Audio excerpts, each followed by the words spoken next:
Day 36. Sorry, it's day 35, and we are going to read the chapter 6. But before I get started, I just want to confirm that whether this video is live on my social media platforms or not, because it's really important, right? So yeah, let me just check first. Okay, so it's live on Facebook, YouTube, Twitch and Periscope. So wherever you're watching this video from, thank you so much, and let's just read. Okay, so we are going to read the finish this chapter called chapter 6 today. So yeah, it's just, I don't think it's a huge chapter, so but I'm still going to check that how many pages it has anyways. So you are wrong about everything, but so am I. Okay. Really, I get a huge I get great discussions on my Instagram uh, in this book, because a lot of people actually disagree with this book and we have lots of things to communicate there. Okay, so if you haven't followed me on Instagram, I highly recommend you do that. Then it's going to be very awesome. Yeah. Okay, so we need to read only 27 pages because I'm just leaving this pages as half. So yeah, it's actually 28 pages, but I'm taking it as a 27 pages. Yeah, it's like a first day that we read, I think. No, first day I read more. I think first day I read like 40 pages of this book on the chapter 1 and 2. Okay, so this is going to read this is the chapter that we are going to read, chapter 6, and after that we don't have many days. We have only 2 days after today, then this book will be finished. So yeah, and I have posted some nice learnings from this book, which actually from chapter 1 to chapter 5, I guess. So if you haven't followed me on Instagram, I highly recommend you to do that. All the social handles will appear on the top of the screen that you see right now. So yeah, go ahead and follow, subscribe. Okay, let's just read.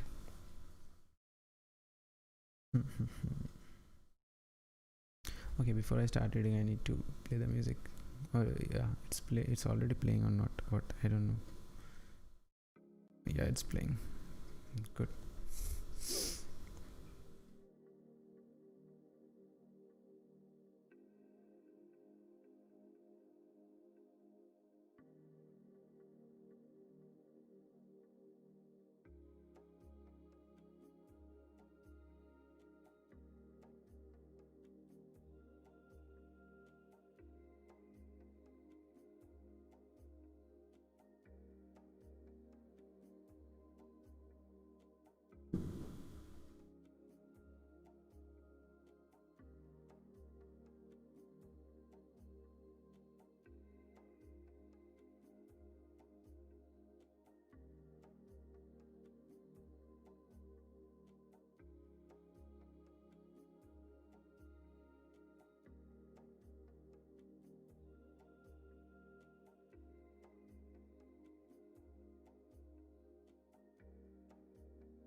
This thing talks about like when we try to always be right, this has some consequences, and a huge level of consequences, because when we try to be always right, it is actually our value that actually restricts us for to accept the fact that whatever as it is. So the story is the story, it's not a story, but he started this thing like this way because when he was a child he did not know a lot of things. He did not know he when he used to heard Washington BC, actually it was Washington DC, so he used to heard that Washington BC. So he used to thought that okay, people are going there and meeting the dinosaurs on the Washington BC. So even though scientists used to believe that the earth is flat, but those beliefs actually fade away because new beliefs emerged, right? But here's the thing. So when he has a girlfriend and they broke up, he thought that he will never be in love again like this way, but he fall in love again, and the same thing that again happened. So here is the thing. Then he said that I realized each individual gets to decide what is enough. So you can't really, all the people has actually decide that what is actually enough for him or her, because you can't really say that okay, if this thing happened to me once, then it's done, it's enough. It's actually an individual that actually gets to decide that okay, these are the times, this many times if this happens, then there is something, right? Okay, here I really like a great thing about growth. So growth is an endlessly iterative process, because as human being, we may sometimes think that okay, if we do a certain thing, if we learn a certain certain skill set, we will be in a growth and we will have this growth. I don't think it's true always, because here's the thing. When we learn something new, we don't go from wrong to right. Rather we go from wrong to slightly less wrong. Okay, so it's a way or the perspective that you see the things, because we can't be really like know one thing or understand one skill and we will be super awesome at this and be right always. He says that we just actually go from wrong to less wrong, right?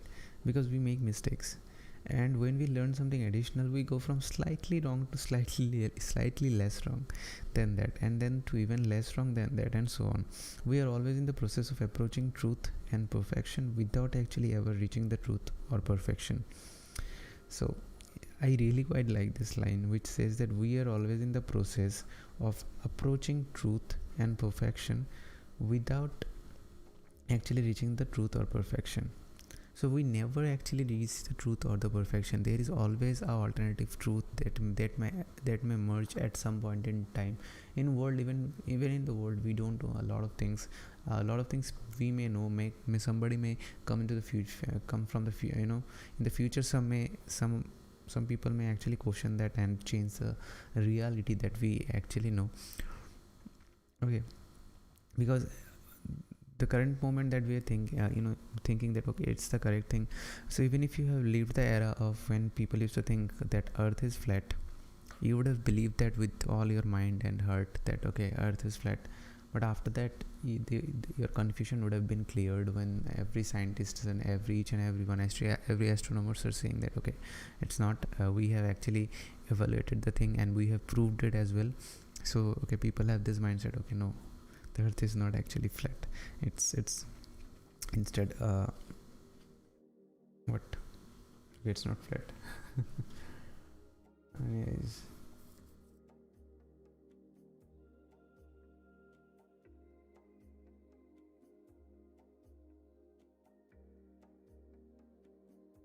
so here's the thing, I quite like this thing as well. So instead of striving for certainty, we should be in constant search of doubt, doubt about our own beliefs, doubt about our own feelings, doubt about what the future may hold for us unless we get out there and create it for ourselves. Instead of looking to be right all the time, we should be looking for how we are wrong all the time. So what we lack, he's actually telling us to focus on what we lack. So because being wrong, why, if you ask why, so that's the actual explanation. So being wrong opens up to the possibility of change. Being wrong brings the opportunity for growth. Okay, not so if you really want to grow, you need to accept that you have some problem, or you are actually slightly less wrong about something, right?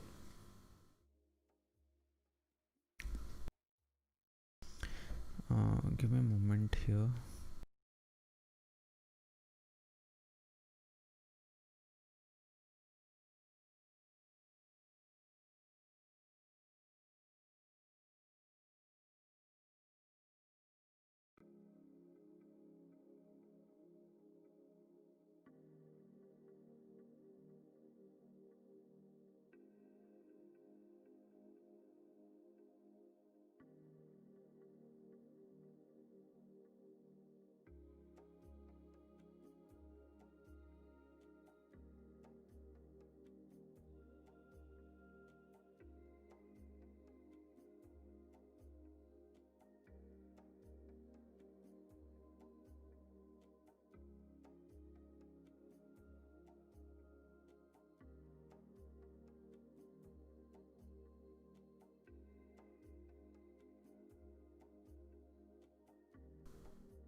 Okay, I want to read this from the book as it is. So it says this: because here is something that's weird but true. We don't actually know what a positive or negative experience is. Some of the most difficult and stressful moments of our lives also end up being the most formative and motivating. Yeah, that will happen, but it's not always the case. Some of the best and most gratifying experiences of our lives are also the most distracting and demotivating. Yeah, that also depends, I guess. Don't trust your conception of positive or negative experiences. All that we know for certain is what hurts in the moment and what does not, and that's not worth much. Okay, just as we look back in horror at the lives of people 500 years ago, I imagine people 500 years from now will laugh at us at our and our certain certainties today. They will laugh at how we let our money and our jobs define our lives. They will laugh at how we were afraid to show appreciation for those who matter to us most, yet heaped praise on public figures who did not deserve anything. They will laugh at our rituals and superstitions, our worries and our wars.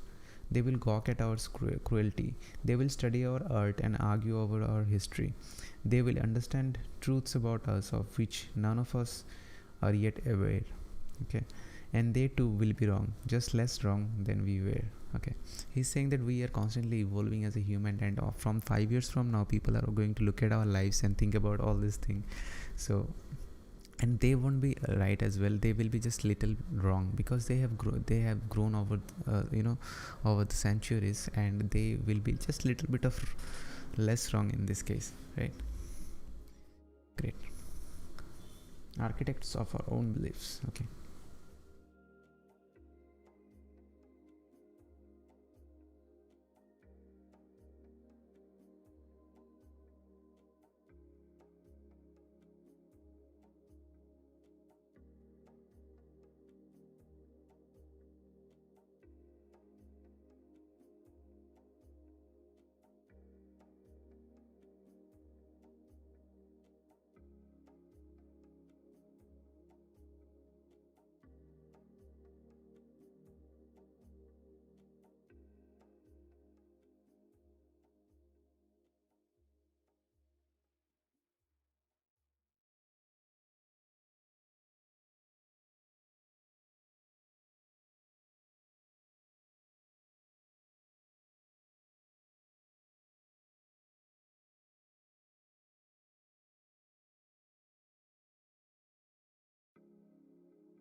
this thing I could not understand one thing, so that's why I have written this. Maybe he clarified in the later pages, but I'm not sure that how he actually clarified it. Maybe he did, but let me just tell you what he is talking about. He says that all beliefs are wrong. That's the conclusion actually, but some beliefs are just less wrong than others. So let me come to the point and then how he actually thinks about this. So there was an experiment going on when a lot of people were there, and one people were sent to an elevator, and one after another people were sent to the elevator, and they used to say that okay, if you tap a button in a certain manner or certain fashion, then the light will be turned on. So people really comes up with a lot of crazy different kind of combination. Even some people or girl thought that tapping the ceiling for 2 times actually turn on the light. So she was exhausted when she came out of the elevator, and there was some people who actually thought that standing on one leg and pressing a lot of buttons in certain way actually turn on the light. But none of them were actually true. The light were actually used to go on in a random time, so there was no pattern or anything like that. But when people actually came out of that elevator, they had this strong belief that they figured it out. They cracked that formula of actually turning on the light, and they shared it, and they totally believed that okay, they actually cracked the formula, right? Because here is the thing, the comedian Emo Phillips once said, "I used to think the human brain was the most wonderful organ in my body. Then I realized who was telling me this." So here's the thing, I agree with this in this portion, but I could not agree only that part when he says that most of the beliefs are wrong. Some of the beliefs are just less wrong. I don't know, maybe because we didn't figure out the best way. That's the reason. I don't know. Let me just check. Okay, he's saying that our brain is actually imperfect, and it's made for making mistakes and learn from the mistakes and get better. So that's what our brain is actually works like this. And here is the second thing, once we create meaning for ourselves, our brains are designed to hold on to that meaning, right? We are biased toward the meaning our mind has made, and we don't want to let go of it. So when we create a meaning, when we associate or believe that okay, something is like this, that actually happens to me as well. I think it happens to all of the people as well. We are actually ingrained, we are tightly coupled with our values. Whatever we think is right, we don't try to let it go very easily. We think that okay, if it is right, then it's right. Some people may be good, open to perception or different kind of perspectives. Like I am also different, open to perspective, to listen to others, that what others has to say about something, because a lot of people actually contradict with this book. A lot of people actually comment on my post and on my messages that whatever you're saying is not right, and a lot of people actually contradict, and there was a huge comment going on about this book when I posted this. But here is the thing, I actually was open to the different perspective, but I'm actually holding my own value. Even though I'm listening to them, I trust that whatever I'm trusting, right? So that's the thing, once we create meaning for ourselves, our brains are designed to hold on to that meaning. So when we derive a meaning that okay, that this thing works like that, once our brain can recognize this pattern or meaning, we don't actually let it go very easily. We need more data, more people to come to us and say that whatever you're thinking is not right.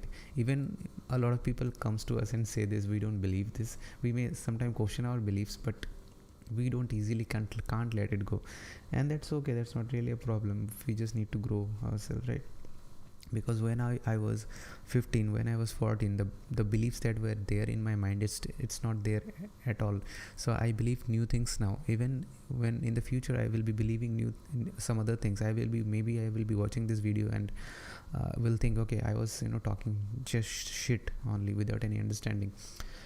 And Marx says that it's okay. We just always grow and go from wrong to little less wrong, right? So there is no problem with that, but I still don't get it. I just need to read this part to understand, maybe. Anyways, okay. So before we read that, is the time is there. I have lots of time actually. If we compare to, we read very fast today. Actually, no, we did not. Okay.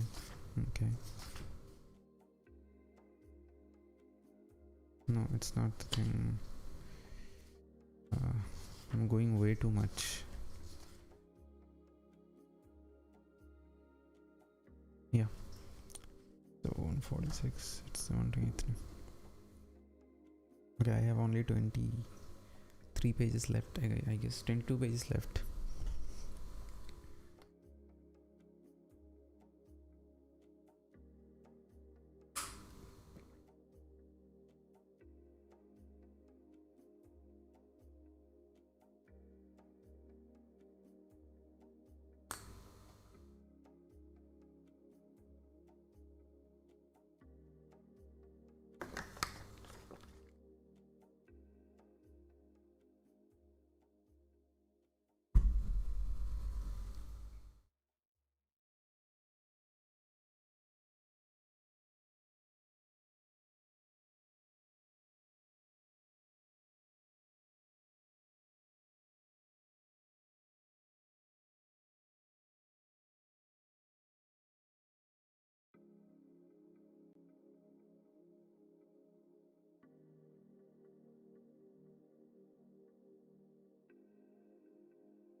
So here he talks about Meredith. She has a book of her as well, autobiography called The My Lie, a true story of false memory. So I will be linking down this book on the description of this video later when the stream is over. But here's the story goes. In 1998, a journalist called Meredith Maran realized that she was sexually abused by her father when she was a child. So when her age was 37, she confronted her father in front of the whole family and said that there was the case. But her father actually denied doing something like this. And here's the thing. So she did this on the year of 1988, but after 8 years, she realized that nothing like that actually happens to her. And she told this to her family, but it was too late because her father actually passed away, and she was trying to constantly apologize to her family but it was late. It was just late. Okay, so how this thing happened actually. So this is all about this. So let me just tell you. And because at that point in time there was a therapist actually used to practice something which we actually in today's time, let me just give you the exact term of this. Okay,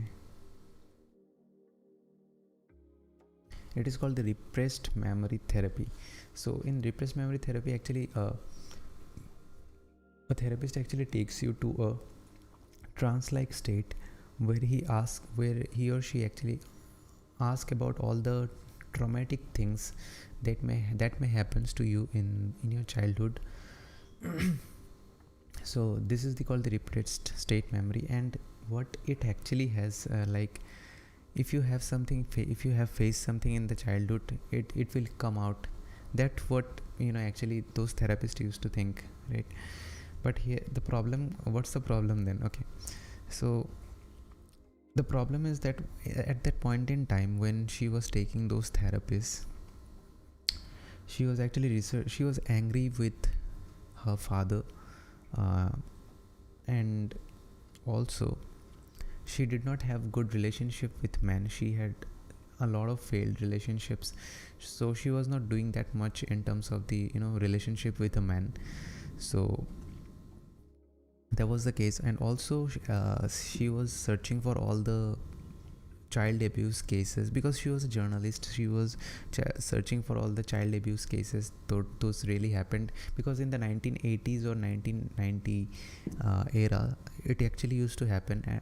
And it turns out that a lot of things are actually fake. People actually thought that they are being abused in the childhood, but actually they were abused in the, not actually as a sexually abused. They were abused but not in a sexual abuse. But a lot of people actually thought that okay, that might be the case. But so at that point she used to she actually fall in love with another woman who was also a survivor of this kind of thing.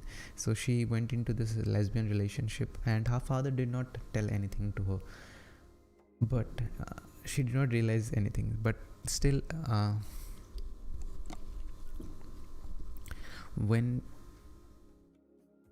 she was going to the therapist, and just observe the state of her mind. She is angry with her father. She is actually searching for all the incest thing and all the child abuse, sexually child abuse that happens to in that case. And she's constantly searching about this, reading about these materials, and she's also angry, and her state of mind is not really right. And also she has bad relationship history with men. All this thing created this false memory in her mind. When she was going into that state, she believed that okay, the therapist actually did not say that okay, this might be a tiring job, or maybe a long period of bad relationships with men. The therapist actually took her to the trance-like state and told her this must be much more deeper thing. This is not the only case. So when she went deeper in that state of mind, she thought that okay, maybe my father actually sexually abused me. So that's what her thinking, and it was not true, obviously. So here is the thing: our brain is designed to be efficient, not accurate, right? So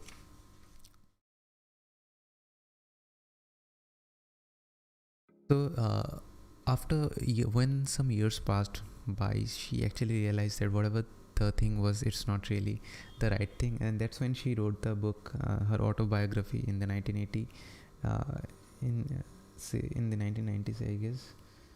So yeah.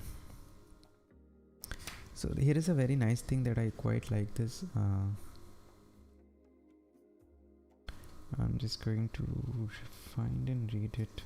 I don't know why did not I mark it.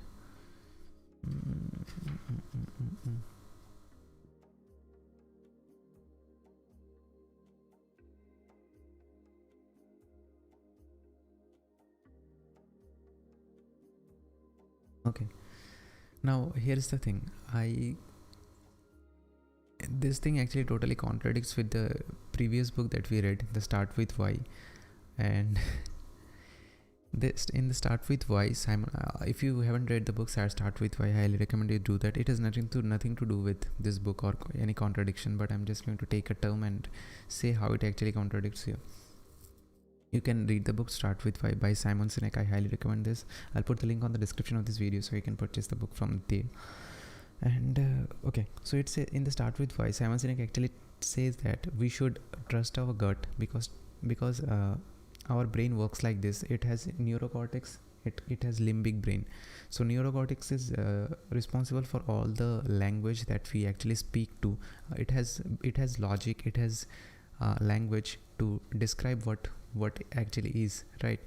But for the limbic brain, where the most of the thinking actually goes on, it's all about feelings, right? So when something that when something like that happens, like when we feel something good, right? We can't really describe this thing in word. When actually, even people who are in love, people who are in relationship for a long period of time, even if you ask them that why you are in a relationship with that person, why you are in love, they can't really give any proper answers to that. They try to give a different kind of answers to actually rationalize this thing, like that person is so good, our values match, and all that they comes up with a lot of rationalized answer. But this is not the case. They just feel that it's the right kind of person for us, and that's why they are in relationship for a long period of time. And this actually happens in the limbic brain. So limbic brain has no language, so you can't really describe that why you are in love and why you are in with a person, why you are in a relationship. That is the thing, right? So Simon Sinek told that to trust our gut, because our gut has the most correct it can take the most 100% correct decisions. Because if we want to take high quality decisions, we need to trust our gut. But in this portion, Mark Manson says this kind of thing, like there's a lot of conventional wisdom going out there telling you to trust yourself, to go with your gut, and all sorts of other pleasant sounding cliches. So he says that do not trust your gut, instead you doubt yourself. Okay, do not trust yourself. So but perhaps the answer is to trust yourself less. He's not saying that stop trusting yourself, but trust yourself less. After all, if our minds are so unreliable, maybe we should be questioning our own intentions and motivations more. If we are all wrong all the time, then isn't self-skepticism and the rigorous challenging of our own beliefs and assumptions the only logical route to progress? I quite disagree in this portion only. I don't know, let me know in the comments what do you think about it.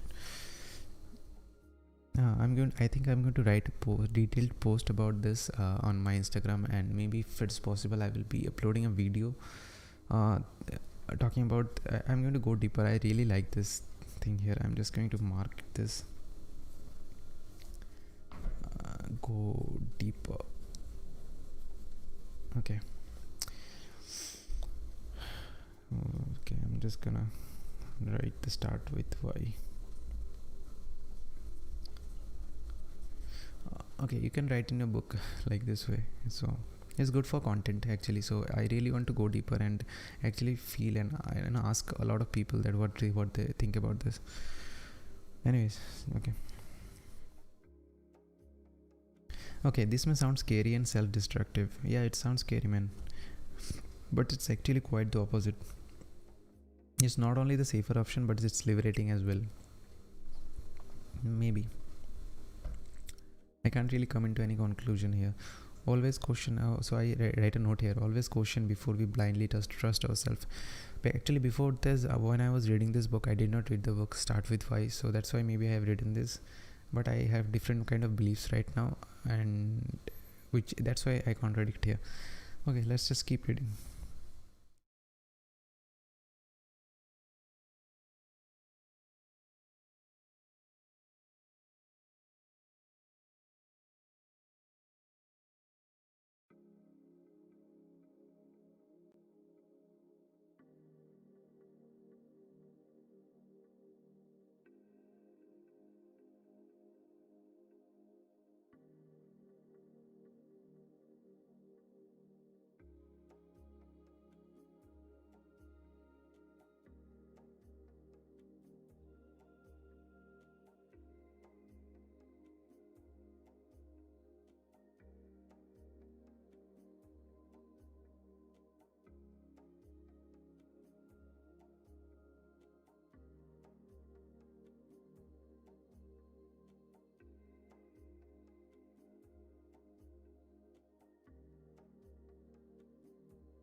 So there was a study that was going on that by psychologist Roy Baumeister.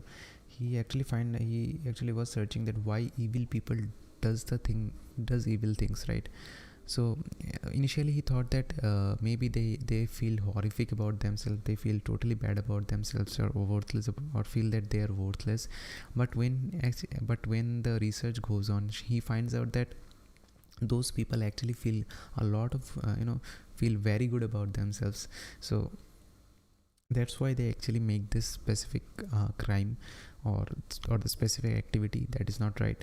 So here is the thing: racists do racist thing because they are certain about their genetic superiority. Religious fanatics blow themselves up and murder dozens of people because they are certain of their place in heaven as murderers. Men rape and abuse women out of their certainty that they are entitled to women's bodies. So these are the things they feel actually good about themselves. So here is the thing: evil people never believe that they are evil, rather they believe that everyone else is evil. So here's the point, right? That's the case, that's the thing actually comes up when in this research here. Anyways, let me just read what it has to say about all this thing. And all the story that I read, it was his personal story about a girl who actually disturbed Mark Manson. He actually met this girl on a self-help seminar, and she was almost dead for some days. She was like dead for some minutes, and when she wake up, she thought she's like a healing junkie, or maybe healing goddess or something like that. She used to think like this, and she thought that okay, if she can be with Mark Manson, then they can both save the world and in some way. And she just wanted to be with him, and yeah, that's the thing, nothing else.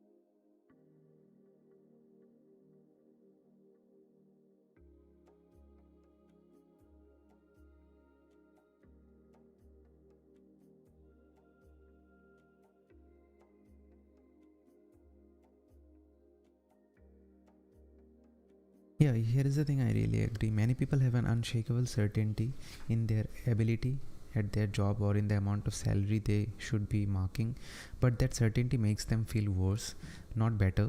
They see others getting promoted over them, and they feel slighted, they feel unappreciated and under acknowledged. Yeah, that happens. Even a behavior as simple as sneaking a peek at your boyfriend's text messages or asking a friend what people are saying about you is driven by insecurity, and that aching uh, there is desire to be certain. Okay.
So he says that we need to be uncertain, we need to know that we don't know a lot, so that we can be open to different kind of things.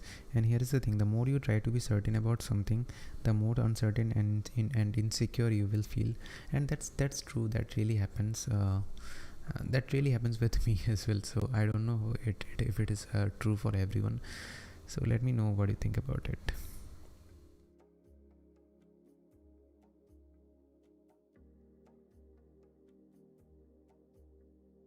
So I will be back in a minute.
Come back here again. Okay, so here's the thing, the man who believes he knows everything learns nothing. We cannot learn anything without first not knowing something. The more we admit that we do not know, the more opportunities we gain to learn. Okay, so the more we are open that okay, we don't know this, our actually opportunities actually grow. We actually understand a lot of other things as well. So yeah, it's quite true. Okay, let me know what you think about this.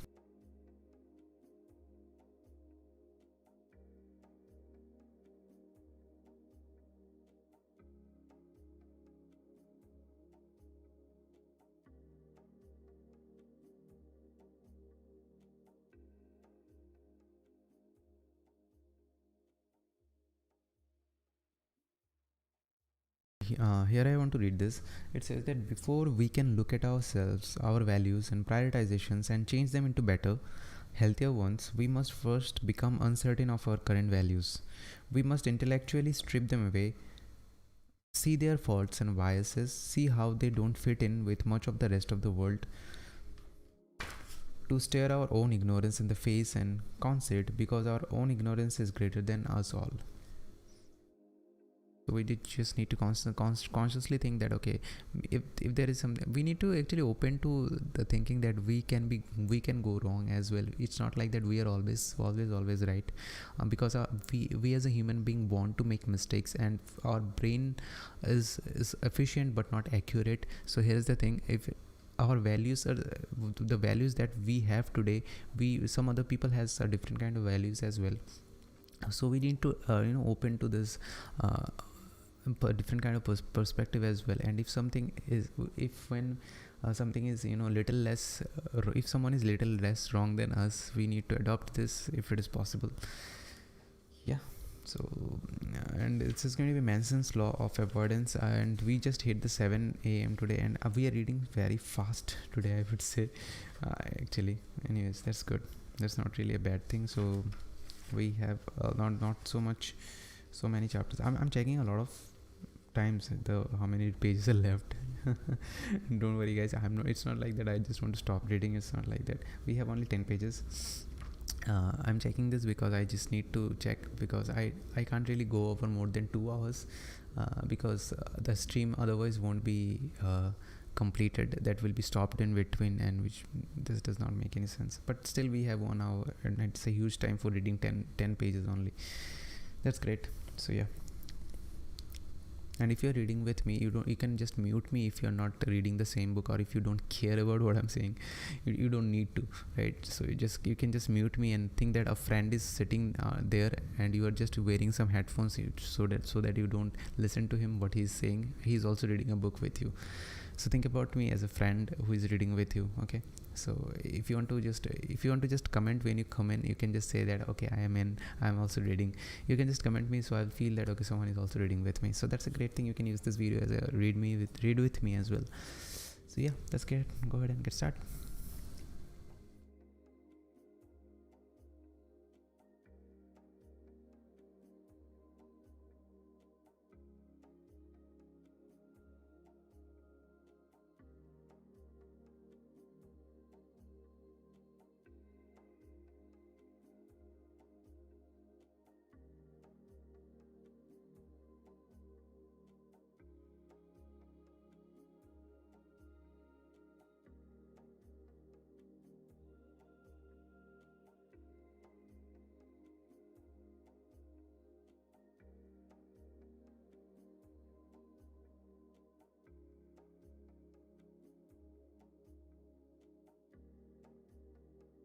So here is a very nice thing that calls the Manson's law of avoidance. It says that the more something threatens your identity, the more you will avoid it. So if something that threatens my identity, even if it is good, suppose I'm a lazy person, and this is my identity. If I feel that with totally ingrained, and if someone tells me that I need to exercise, I need to wake up at that specific point in time, and I need to exercise, then it is actually a threat to my identity, and I am not going to feel good about it.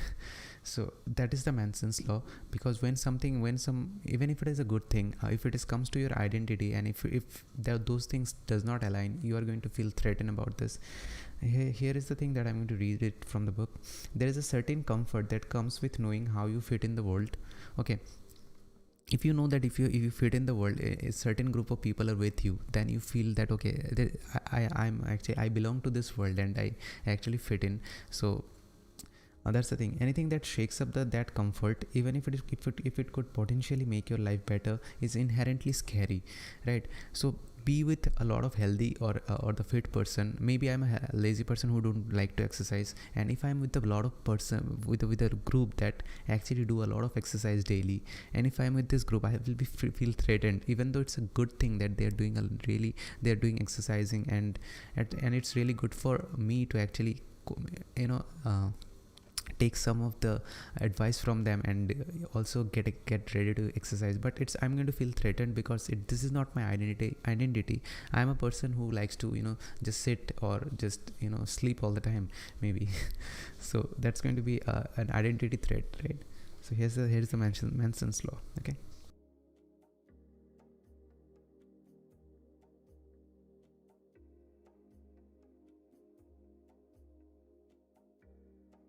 here is a very nice thing that I'm going to talk. Read it. Manson's law applies to both good and bad things in life. Making $1 million could threaten your identity just as much as losing all your money. Becoming a famous rock star could threaten your identity just as much as losing your job. This is why people are so afraid of success. For the exact same reason, they are afraid of failure. It threatens who they believe themselves to be. So it's totally actually attacking your identity. So you really don't want to be a failure. You really don't want to be so much successful as well. So that's the thing, that you want to be somewhere in the middle. So if someone actually threatens your identity by saying that you are going to be super successful and people are going to come around and take pictures with you, you feel threatened. And even if you say that you are going to be a total failure, and if you didn't do anything in the life, so again you feel that, okay, that's not me, right? So that happens. That's the Manson's law. Actually, I have given 3 stars to it. I don't know whether you agree with it. It has nothing to do with the subtle art of not giving a fuck. It is the Manson's law, which is really nice thing. You can read more about this in the internet. I don't know if it has any book or not. I will just search. If I find, I will put the link. Okay.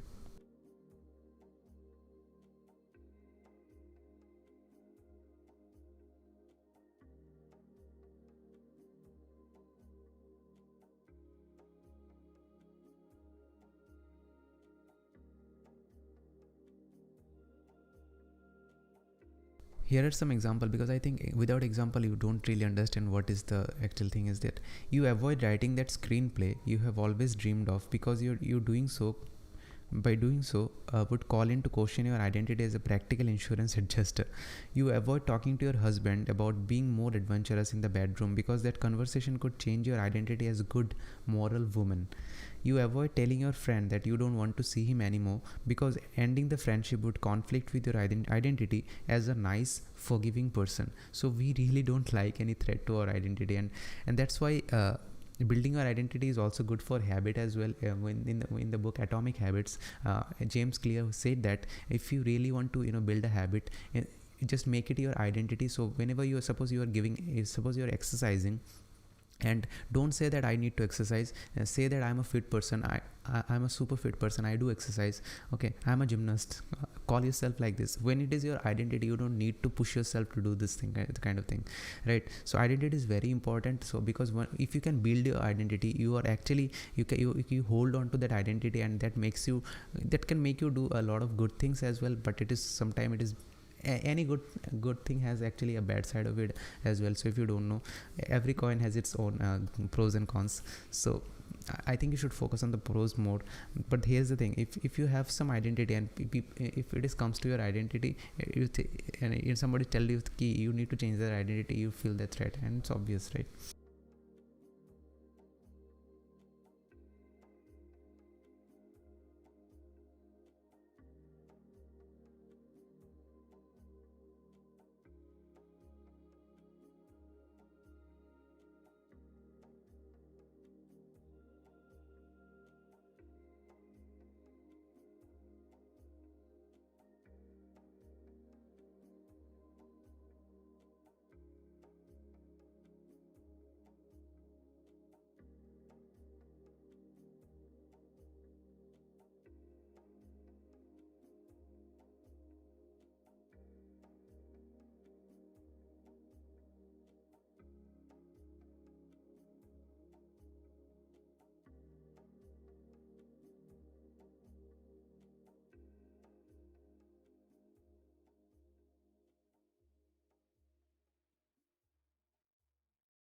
So he's talking about the how we all have values for ourselves. We protect those values, we try to live up to them, and we justify them and maintain them even if we don't mean to. That's how our brain is actually wired.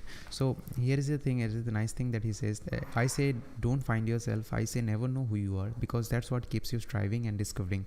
So the more you less know about yourself, the more you will actually discover, and it forces you to remain humble in your judgments and accepting of the differences in others. But I don't really agree with that. If I don't know myself, the more we know, it's better. Yes, he's saying the same thing. He's telling you to know more, but he's saying that for that we need to know ourselves less. But I don't know, it's a way of seeing things, maybe. That's why I a little bit disagree with this in this case. So I'm just gonna write disagree.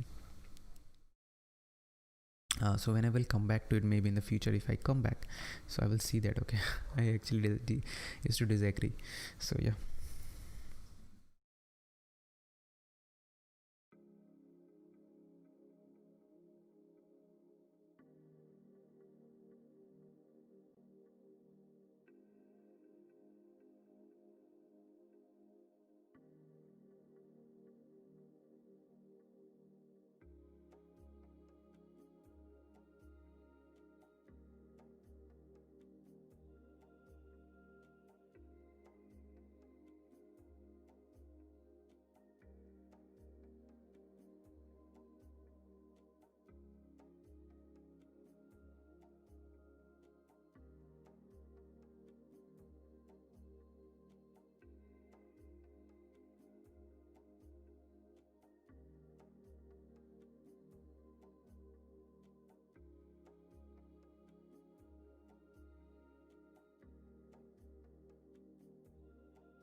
I will be back in 2 minutes, guys, so just give me some time.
So guys, I'm back here again. Okay, so let me just turn on the camera. Yeah, I'm extremely sorry that took 2 minutes. Actually took maybe more than 2 minutes.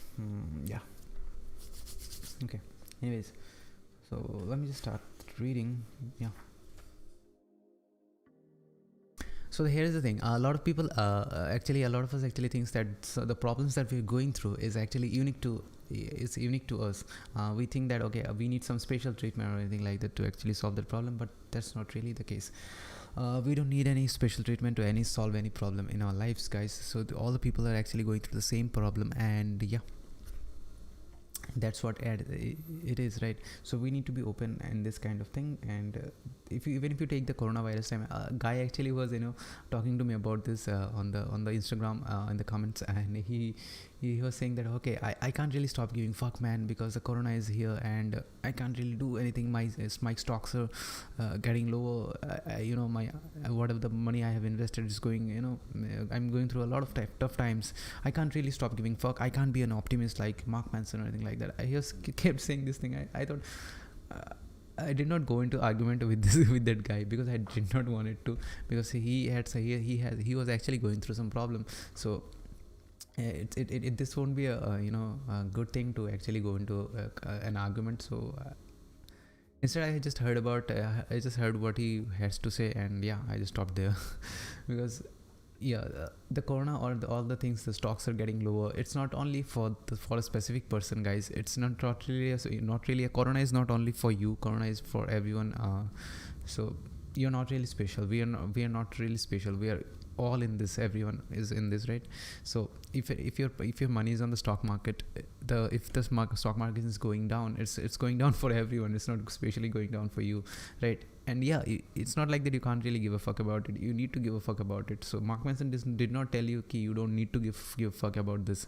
He says that you need to give a fuck about something that really does matter. So if we keep blaming corona and Chinese government saying that okay, my stocks are getting down because of the Chinese, they invented corona. If we just keep blaming things and keep blaming, we won't be progressing anything.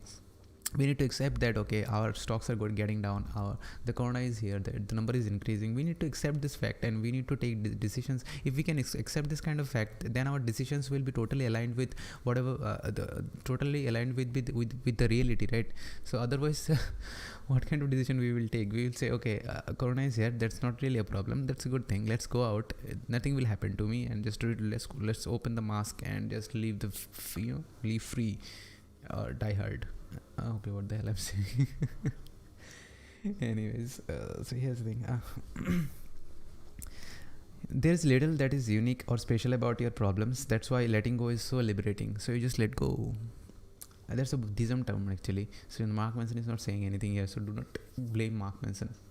I really wanted to discuss this in the further when the guy actually commented. He was talking about that Mark Manson is optimistic. So if you're saying that Mark Manson is optimist, what he will talk about all the monks that is there leaving, all the books that is already there on the peace and the Zen. So they tell you to be more optimistic in that case. If they just they just tell you to accept that whatever it is and just be calm. You will be like, what the hell? Somebody's family is dying. Your money is going down, and they are saying you need to be calm. So what he will say? So Mark Manson is not really an optimist, total optimist here, but in some cases he's maybe optimist, but I don't agree that much. But yeah, let's not talk much about this, right?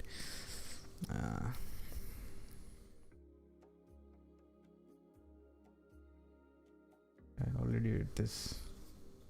My recommendation: don't be special, don't be unique. Okay, he says that redefine your metrics in mundane and broad ways. Choose to measure yourself not as rising star or an undiscovered genius. Choose to measure yourself not as some horrible victim or dismal failure. Instead, measure yourself by mundane identities: a student, a partner, a friend, a creator, like me, a creator.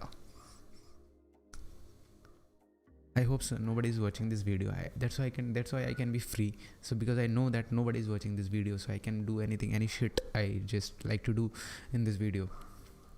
I live stream this video on Facebook, YouTube, Twitch, and Periscope.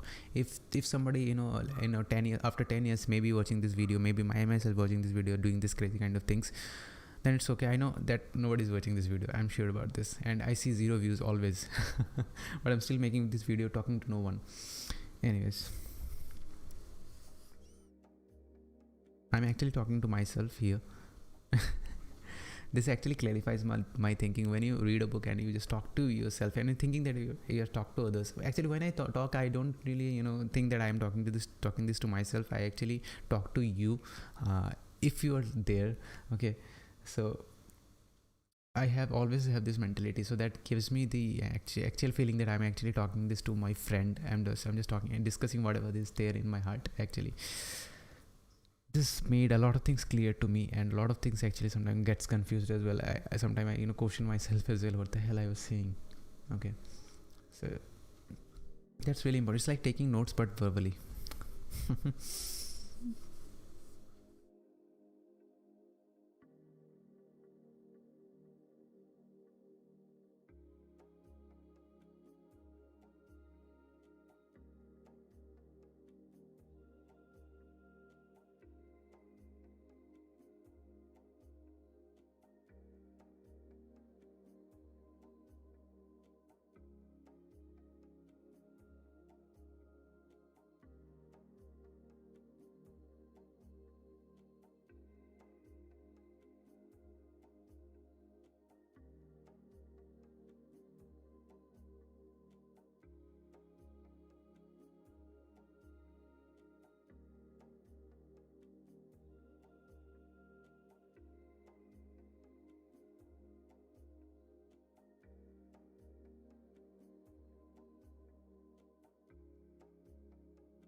When we are angry or jealous or upset, we are oftentimes the last ones to figure it out. And the only way to figure it out is to put cracks in your armor of certainty by consistently questioning how wrong we might be about ourselves. Excuse me. It really happens when we are angry, jealous, or upset. We sometimes can't really feel that. A lot of other people may recognize that okay, something is wrong with you. Then you start to realize okay, that's the thing that I'm feeling right now. And that happens. Am I jealous?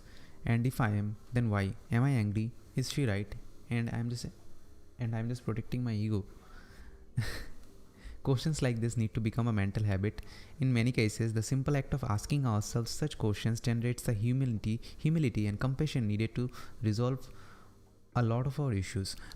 We as a human being, let me just talk to you about this. I'm like a teacher. A lot of times we humans don't ask any questions to ourselves.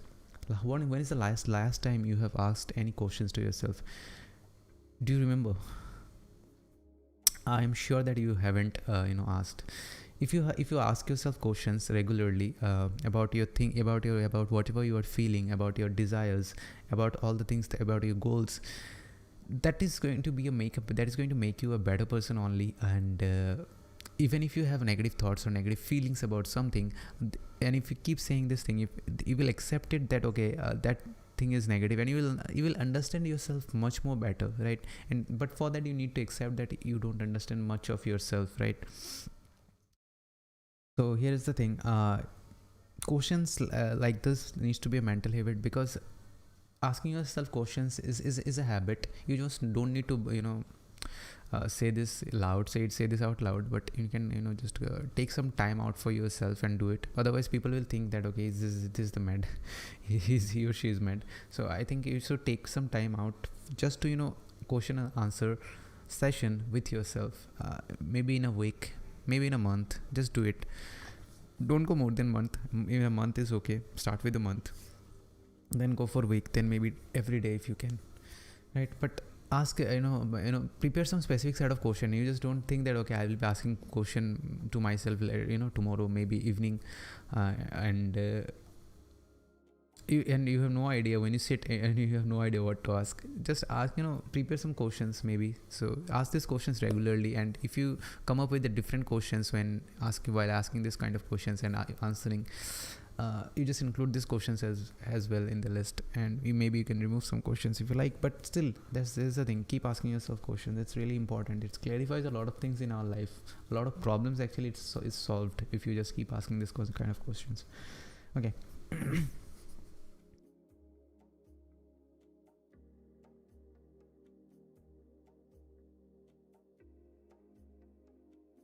Here's a very nice thing I really like about it. A lot of things, a lot of people may have some confusions or may contradict on the other part, but here is a clarification of this. But it's important to note that just because you ask yourself if you have the wrong idea does not necessarily mean that you do. Okay, if you ask yourself every time, okay, whether I'm wrong, that does not mean you are every time wrong, right? It's correct. If your husband beats the crap out of you for burning up the pot roast, and you ask yourself if you're wrong to believe he's mistreating you, well, sometimes you are right. If he's mistreating you, if your husband is mistreating you, he's mistreating you. You don't need to ask yourself, okay, whether he's actually mistreating me. Okay, if he beats the crap out of you, he's mistreating you, right? You're right in this case.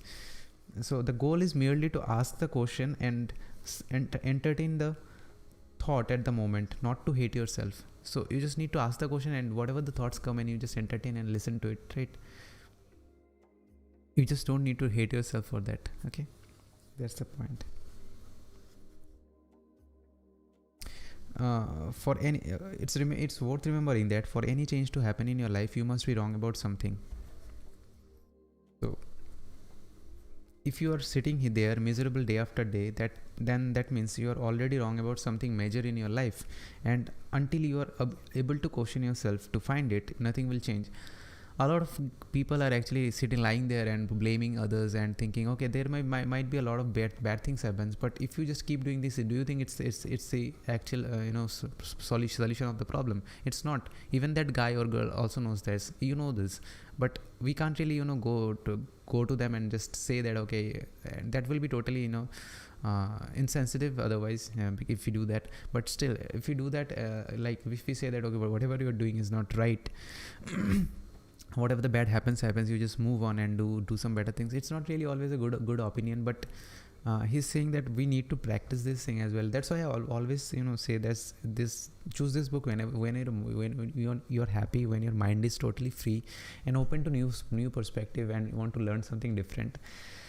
That's when you should pick the book. You should not pick the book when you're in problem and when you feel that you don't need to give a fuck, and that's when you pick the book. That will be a total disaster time. Okay, if you're thinking that, okay, in certain point in life you feel that, okay, I need to really understand that I don't want to give fuck to anything, if you choose this book at that time, that will be a worst time of all. Choose this book when you are totally free of everything, like your mind is totally free and you want to read something different totally, which is bend the rule of self-help. You can pick this book up. Do not pick this when you're in a problem, going through any problem and thinking about the pandemic and all this thing, and you're just reading this book. You're going to hate this book then. Okay, it's totally depending upon the context that you're reading on. Okay.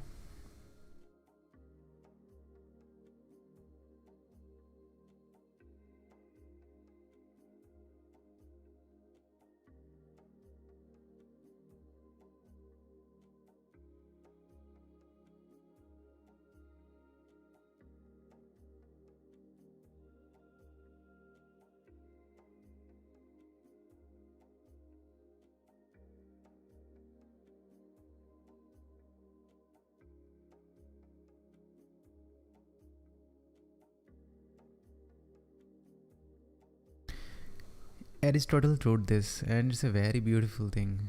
It is the mark of an educated mind to be able to entertain a thought without accepting it. So you are entertaining a thought, but you're not accepting it. It you need to be so much educated then. Yeah, a lot of times I can really do them. It's not like a lot of times, 99% times I can do it, but yeah, it's a good thing to practice. When in meditation, I really try to, do this, but yeah, it's a process that we need to go through, right? We need to enjoy. Okay.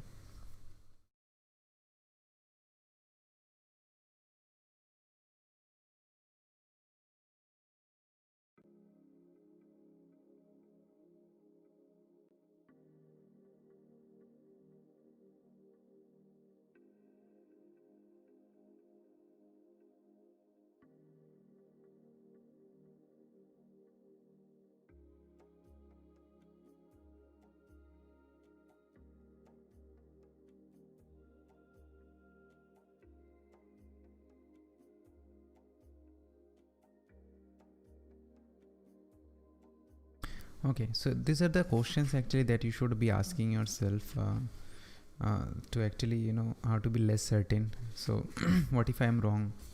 That was the first question, and the second question was like, what would it mean if I were wrong, right? And the third question that you need to ask is, would being wrong create a better or a worse problem than my current problem for both myself and others?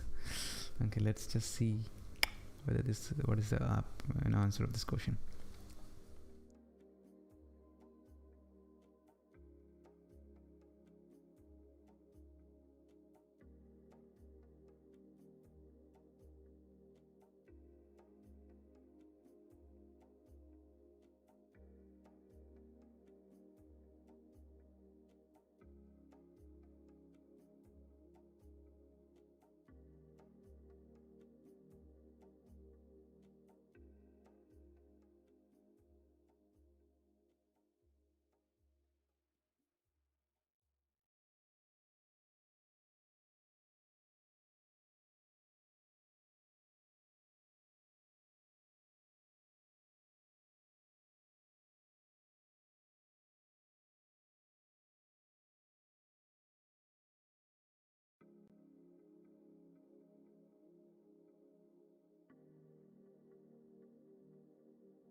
So here's the thing: some people, are so much binded to their values or whatever that they were thinking.